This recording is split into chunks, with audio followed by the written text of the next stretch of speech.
নমস্কার। Upper primary টেটের যে concept ক্লিয়ারের সিরিজটা চলছিল তার আজকে এমসিকিউ প্র্যাকটিস নিয়ে এসেছি।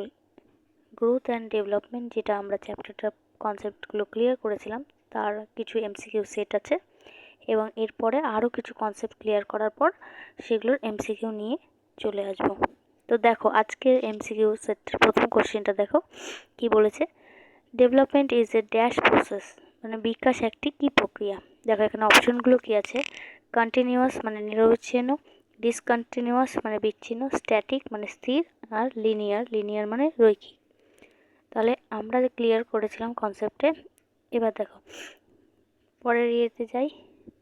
এই যে বিকাশের আমরা প্রধান নীতিগুলো বলেছিলাম, তার মধ্যে মেন প্রিন্সিপালের মধ্যে প্রথম নীতিটা ছিল কি, নিরবচ্ছিন্নতার নীতি বা প্রিন্সিপাল অফ কন্টিনিউটি।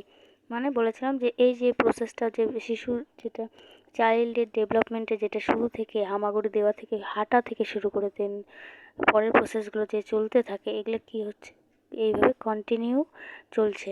তাহলে এই যে কন্টিনিউ প্রসেসটা এইভাবে গ্রাফটা কিন্তু চলছে, তো এটাই কিন্তু প্রিন্সিপাল অফ কন্টিনিউটি। এই যে স্টেজগুলো আসছে তাই না, এইখানে স্টেজগুলো এখানে কিন্তু প্রত্যেকটা স্টেজে কন্টিনিউ চলেই আসছে। তাহলে ডেভেলপমেন্টের একটা মেন প্রিন্সিপাল বা প্রধান নীতি বললে নিরবিচ্ছিন্ন নীতি কিন্তু অবশ্যই আসবে। তাহলে এখানে কোন আনসারটা ঠিক হয়ে যাবে। ডেভেলপমেন্ট কী ধরনের প্রসেস, সেখানে কন্টিনিউয়াস বা নিরবিচ্ছিন্ন প্রসেস। এখানে কিন্তু ডিসকন্টিনিউয়াস নয়, স্ট্যাটিক নয়, লিনিয়ার নয়। এবার দেখো ডিসকন্টিনিউয়াসের একটা থিওরি আছে যেটা পিয়াজে বিজ্ঞানের ক্ষেত্রে বলেছিল পিয়াজে। এবার যতক্ষণ না পেঁয়াজের বা অন্য কোনো বিজ্ঞানীর কথা বলবে ততক্ষণ পর্যন্ত কিন্তু এটা নিরবিচ্ছিন্ন। আমরা যেহেতু এখন শুধুমাত্র গ্রোথ ডেভেলপমেন্ট পড়া শেষ করেছে, তো তার এমসিকিউ হিসাবে শুধুমাত্র ডেভেলপমেন্ট নর্মাল যেটা বোঝায় সেটা কিন্তু কন্টিনিউয়াস আসবে। আর যখন আমি সেখানে কোনো বিজ্ঞানীর নাম বলবো তখন সেখানে কিন্তু এই ডিসকন্টিনিউয়াস আসতে পারে। বোঝা গেল? তাহলে যখন কোনো বিজ্ঞানী কোনো পেঁয়াজে ভাইগটসকে কিছু থাকবে না, তখন সেটা কিন্তু শুধুমাত্র কি প্রসেস হবে, কন্টিনিউয়াস বা নিরবিচ্ছিন্ন প্রসেস। বোঝা গেল? আশা করি ডেভেলপমেন্টের প্রথম কোশ্চেনটা ক্লিয়ার হয়েছে। নেক্সট 2 নম্বর কোশ্চেনটা দেখো, which of the following is a physical aspect of growth. মানে আমরা কোনটা বৃদ্ধির শারীরিক দিক বুঝি। কি বলেছে, থিঙ্কিং মানে চিন্তন, হাইট উচ্চতা, ইমোশন আবেগ, আর সোশ্যাল স্কিল মানে সামাজিক দক্ষতা। আচ্ছা, চিন্তন কিন্তু এটা কোন ডোমেনের মধ্যে পড়ছে, কগনিটিভ, তাই না। আর হাইটটা কিন্তু কার মধ্যে পড়ছে, হাইট আমরা কি শারীরিক পড়ি অর্থাৎ ফিজিক্যাল। আর ইমোশনালটা কিন্তু ইমোশনালও একটা ডোমেন আছে, সেটা হলো অ্যাফেক্টিভ হলো। আর সোশ্যাল স্কিল সামাজিক যেটা সোশ্যাল যেটা সেটার মধ্যে কিন্তু পড়ছে। দেখো এই ছবিটাতে শারীরিক বিকাশ যখন বলেছিলাম ফিজিক্যাল ডেভেলপমেন্টের কথা, তখন শরীরের আকার আয়তন এবং অঙ্গ প্রত্যঙ্গের পরিবর্তন বলেছিলাম। অর্থাৎ এখানে কিন্তু তার হাইট বোঝা যাচ্ছে, তার কিন্তু বাহ্যিক যেটা গঠন, তার মধ্যে ওয়েট আছে, কিভাবে দৌড়াচ্ছে, সেই সব জিনিসগুলো যে ফিজিক্যাল রিলেটেড বিষয়গুলো কিন্তু বোঝা যাচ্ছে। তাহলে ফিজিক্যাল ডেভেলপমেন্টের মধ্যে কিন্তু থিঙ্কিং আসবে না, কারণ এটা কগনিটিভের পার্ট। হাইটটা আসবে কারণ এটা ফিজিক্যালের পার্ট। ইমোশনাল যেহেতু অ্যাফেক্টিভ ডোমেন। আর সোশ্যালটা কি সামাজিক অর্থাৎ সোশ্যাল। বোঝা গেল? দেন দেখো নেক্সট কোশ্চেন। এবার কি বলেছে, cephalocaudal law of development suggest that development process from বিকাশের সেফালোকডাল সূত্র অনুযায়ী বিকাশ অগ্রসর হয়।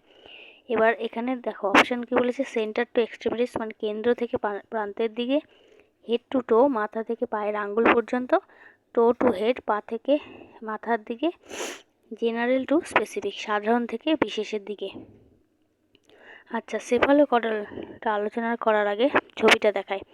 যখন কনসেপ্টগুলো বলছিলাম তখন এখানে দুটো নীতি বলেছিলাম, সেফালোকডাল আর একটা হলো প্রক্সিমো ডিস্টাল। এবার এখানে কি বলেছে, সেফালোকডাল। এই যে প্রথম এ নম্বরটা কিন্তু সেফালোকডাল, বোঝা যাচ্ছে। এই যে সেফালোকডালটা কি দেখাচ্ছে, এইখান থেকে তীরটা এইদিকে আসছে, তাহলে এটা কি হেড, হেড থেকে এটা কি এই পায়ের এই পার্টটা হলো টো। বোঝা গেল? অন্য কালার দিয়ে দেখাচ্ছি। এই যে এটা হলো হেড, হেড থেকে এটা টোতে আসছে। তাহলে এই যে হেড থেকে টো যেটা আসছে সেটা কিন্তু হেড টু টো, তাহলে এটা কার মধ্যে পড়ছে? সেফালোকর্ডাল। আরেকটা বলেছিলাম প্রক্সিমাল ডিস্টাল, সেটা হলো এই যে সেন্টার থেকে এক্সট্রিমিটি, সেন্টার থেকে কোথার দিকে? এক্সট্রিমিটির দিকে যাচ্ছে, বোঝা গেল? তাহলে সেফালোকর্ডালটা সেন্টার টু এক্সট্রিমিটিস হবে না, এটা তো proximal distal. Head to toe, head to টোটাই হবে।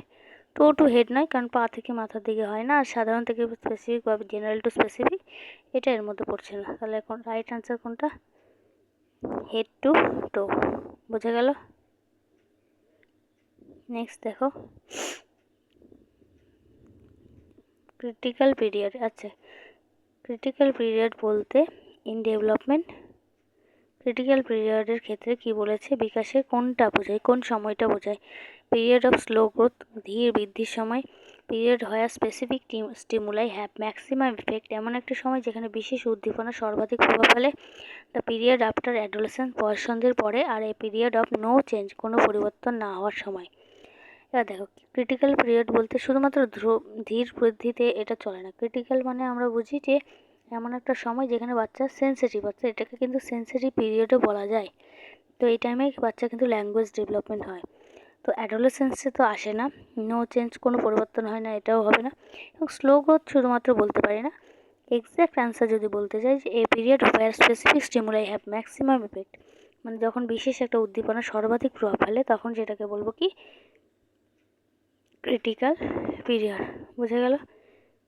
তাহলে ক্রিটিক্যাল পিরিয়ড বলতে এখানে কিন্তু বোঝাবো যেটা সময় সব বিশেষ উদ্দীপনা সর্বাধিক প্রভাব ফেলে, তার মানে এটা হলো ক্রিটিক্যাল পিরিয়ড, বোঝা গেল?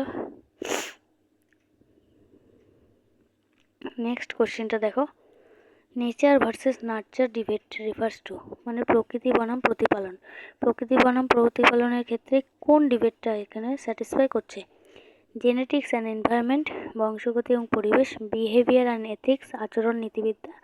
এনভায়রনমেন্ট অ্যান্ড বায়োলজি, পরিবেশ ও জীবনবিজ্ঞান। আর টেম্পারামেন্ট আর ক্যারেক্টার, মেজাজ আর চরিত্র।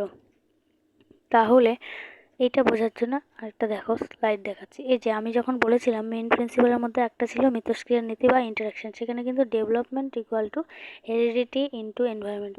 এই যে এটা একটা ডিএনএ স্ট্রাকচার, তাহলে এই যে হেরিডিটি, যেটা শুধুমাত্র হেরিডিটি নয়, তার সাথে কিন্তু আমাদের প্রপার এনভায়রনমেন্ট লাগবে। কেউ যদি ট্যালেন্ট থাকে, তার যদি সচিন তেন্ডুলকরের মতো ক্রিকেট খেলার, তাকে কিন্তু সেই ট্যালেন্টের ক্ষেত্রে পরিবেশটা দিতে হবে। তাহলে এই পরিবেশটা দেওয়ার মাত্রই তার কিন্তু ডেভেলপমেন্টটা সঠিক হবে। তাহলে development equal to heredity into environment. এগুলো অলরেডি আমি ক্লাসে আলোচনা করেছি, যারা দেখোনি তারা অবশ্যই কনসেপ্টগুলো ক্লিয়ার করে নেবে। তাহলে এখানে কিন্তু বোঝা যাচ্ছে যে জেনেটিক্স অ্যান্ড এনভায়রনমেন্টটা কিন্তু হেরিডিটি বা জেনেটিক্সটা একই বোঝায়, বংশগতিই বোঝায়, এটা কিন্তু মেন। তাহলে নেচার অ্যান্ড নার্চার ডিবেটসে এটাই কিন্তু বলেছে, বংশগতি এবং পরিবেশ। আচরণ বা নীতিবিদ্যার কথা এখানে বলেনি, এনভায়রনমেন্ট বা বায়োলজিও বলেনি, টেম্পারমেন্টের কথাও বলেনি। তাহলে এক্স্যাক্ট অ্যান্সার হবে জেনেটিক্স অ্যান্ড এনভায়রনমেন্ট, বুঝে গেল? আজকে এই পর্যন্তই থাকলো। নেক্সট ভিডিওতে আরও কয়েকটা এমসিকিউ প্র্যাকটিস আনবো, এবং নেক্সট যদি কোনো বিষয়গুলিতে কনসেপ্ট আনি, নর্মালি কোনো বিজ্ঞানী পিয়াজে, ভাইগটস্কি বা কোলবার্গ, এইসব বিজ্ঞানীদেরই থিওরি আনবো। ভিডিওটা যদি ভালো লাগে অবশ্যই কমেন্ট করে জানাবে। ধন্যবাদ।